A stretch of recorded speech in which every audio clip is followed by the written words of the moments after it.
Have you ever wondered how Octavian won Rome's final war and became the first emperor of the Roman Empire?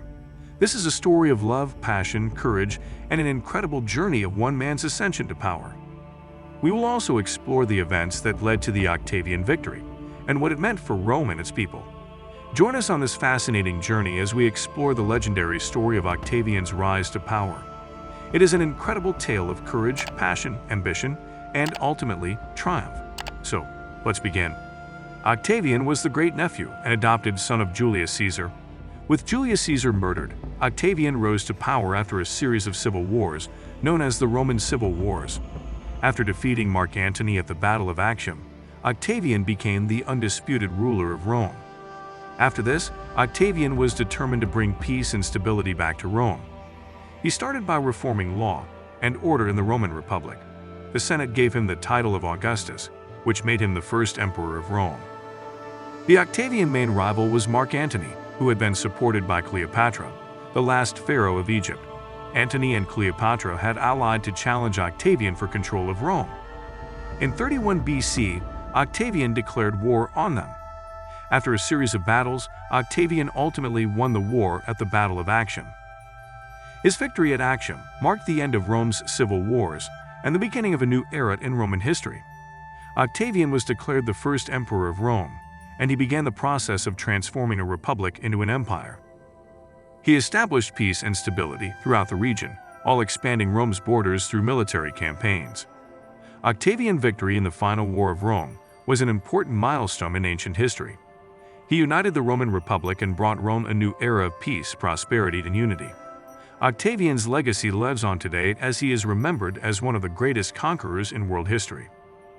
He was the young leader of the Roman Empire who rose to power in 32 BCE. His goal was to restore order and stability after years of civil war and chaos. To do so, he had to face his two greatest rivals, Mark Antony and Cleopatra. In 31 BCE, Octavian led a fleet of 200 ships to meet Mark Antony and Cleopatra's fleet of 500 ships in the decisive Battle of Actium. Octavian had the plan to outsmart his opponents. He ordered his navy to form a crescent-shaped line that blocked the enemy's ships from leaving, giving Octavian's smaller fleet an advantage. He then sent in light ships to harass the enemy and set their sails on fire.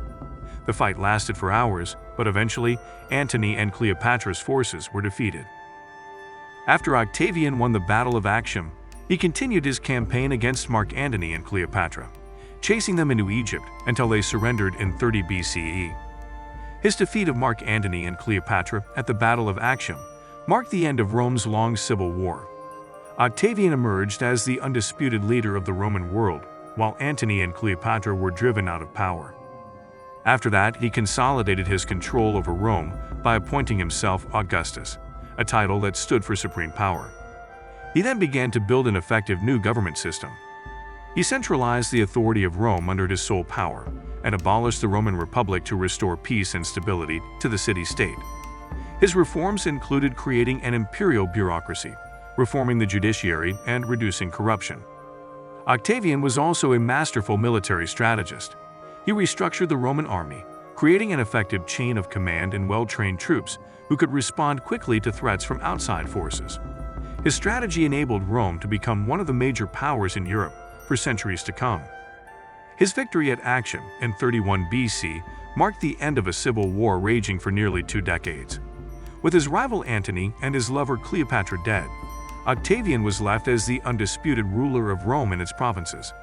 To consolidate his control, he embarked on a number of important reforms.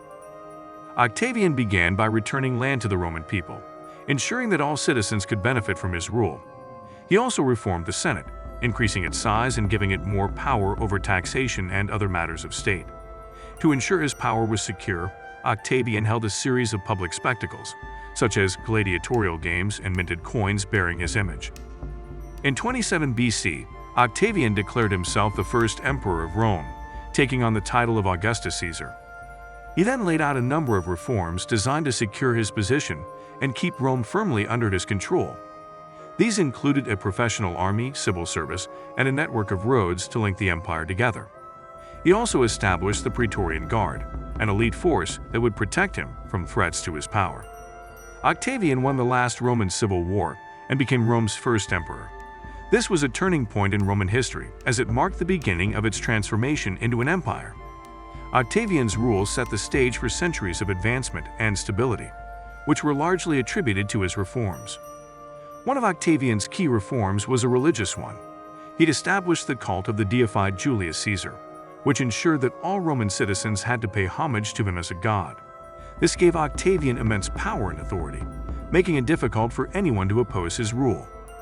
Another important reform of Octavian's was administrative reorganization. He divided the empire into two parts, east and west. This allowed for greater efficiency in managing the vast land that Rome now encompassed. He also created regional governorships to further help with administrative control over the provinces. Octavian is credited with transforming Rome from a republic into a monarchy. He was the first ruler of Rome to be recognized as an emperor, and his reign ushered in a new era in Roman history. The transformation of Rome began after Octavian defeated Marcus Antonius and Cleopatra during the final war between them. Octavian's victory was determined by his superior strategy and resources, as well as the loyalty of his troops. The war ended in 30 BC when Octavian captured Cleopatra and forced her and Marcus Antonius to commit suicide. With their deaths, Octavian became the sole ruler of Rome. Following this victory, Octavian sought to legitimize his rule. He began by changing the name of the city from Rome to Augusta in honor of himself, and he declared himself imperator, the Latin word for emperor. His ascension to power marked a major turning point in the history of Rome. He ended centuries of civil war by defeating Mark Antony and Cleopatra in the Battle of Actium, becoming the sole ruler of the Roman world. After his victory, Octavian reorganized the Roman government and society, creating a new form of rule which became known as the Roman Empire. Octavian also built upon his predecessor Julius Caesar's military successes, pushing Rome's borders to their greatest extent and creating a formidable army that allowed Rome to expand its influence over much of the Mediterranean region. He also employed a range of tactics, such as diplomacy, economic sanctions, and direct military action, to achieve his objectives. He then extended to the area of cultural life, with a special emphasis on literature, art, and architecture. He'd established public libraries, theaters, and monuments throughout Rome and its provinces that continue to serve as lasting reminders of the grandeur of his reign. Octavian's victory in the final Roman Civil War marked a turning point in the history of Rome and established him as its first emperor.